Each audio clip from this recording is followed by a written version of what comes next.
Indonesia secara perdana menghadiri konferensi tingkat tinggi BRICS yang digelar di Rio de Janeiro, Brazil. Acara KTT BRICS 2025 digelar di Museum of Modern Art, Rio de Janeiro. Presiden Prabowo Subianto mendapat sambutan langsung oleh Presiden Brazil, Luiz Inácio Lula da Silva. Momen itu sekaligus menandai keterlibatan Indonesia yang kini tergabung dalam kelompok ekonomi dunia tersebut bersama negara-negara seperti Brazil, Rusia, India, China, Afrika Selatan, Uni Emirat Arab, dan lainnya. Kedatangan delegasi Indonesia ini menandai keseriusan pemerintah dalam mengambil peran aktif dalam pembentukan tatanan ekonomi global baru yang lebih adil dan seimbang.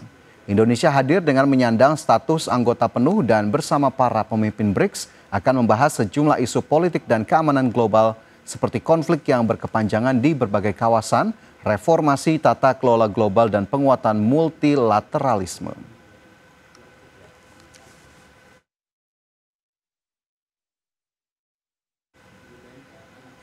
Badan Pangan Nasional menerbitkan Peraturan Badan Pangan Nasional Nomor 5 Tahun 2025 tentang pengelolaan sistem distribusi pangan.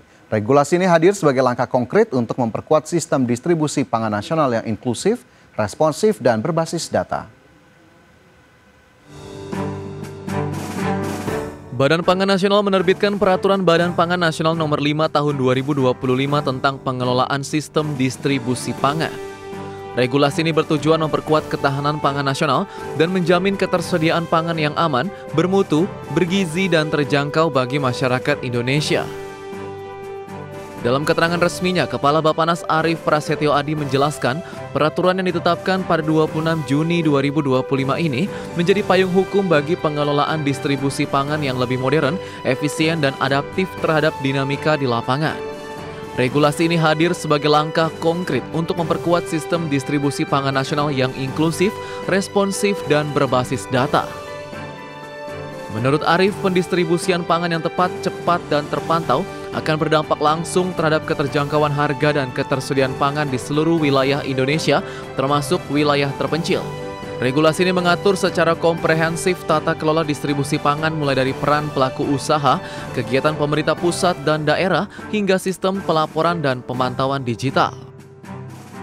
Adapun pengelolaan sistem distribusi pangan dalam peraturan Bappenas ini mencakup paling sedikit 12 komoditas strategis, yakni beras, jagung, kedelai, cabai, bawang, daging, ruminansia dan unggas, telur, minyak goreng, gula konsumsi, dan ikan. Selain itu, pemerintah juga membuka ruang pengaturan untuk komoditas lain sesuai perkembangan kebutuhan dan regulasi nasional. Tim Liputan IDX Channel.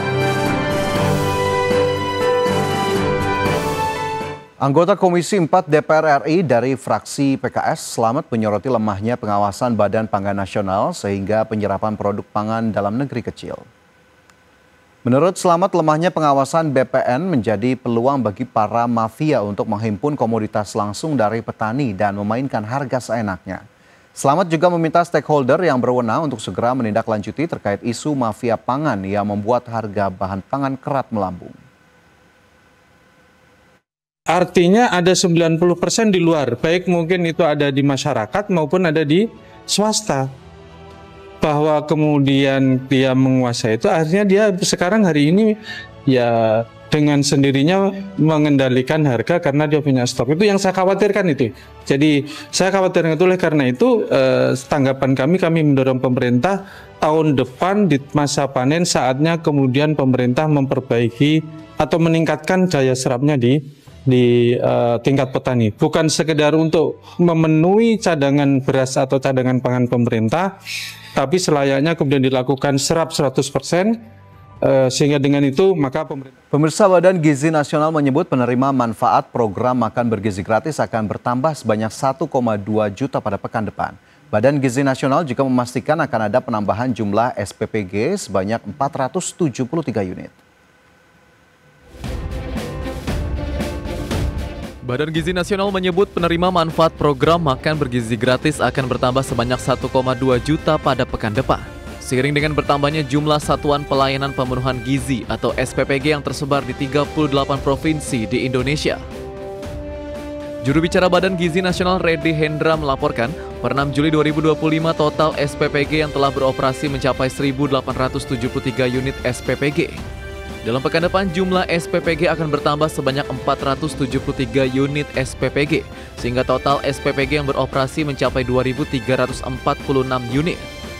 Total SPPG yang beroperasi tersebut telah melampaui dari target yang ditetapkan BGN sebanyak 1.994 SPPG beroperasi di Juli 2025. Di dalam pekan depan akan bertambah sebanyak 473 unit satuan pelayanan pemenuhan gizi, sehingga totalnya sudah hampir mencapai 2.200 satuan pelayanan pemenuhan gizi. Di pekan depan akan ada penambahan penerima manfaat sejumlah 1,2 juta, sehingga total yang akan kami layani di pekan depan itu totalnya sudah hampir 7 juta penerima manfaat. Dari total 2.364 unit yang bakal beroperasi pekan depan, setidaknya akan menyerap sekitar 100.000 tenaga kerja langsung yang bekerja di SPPG.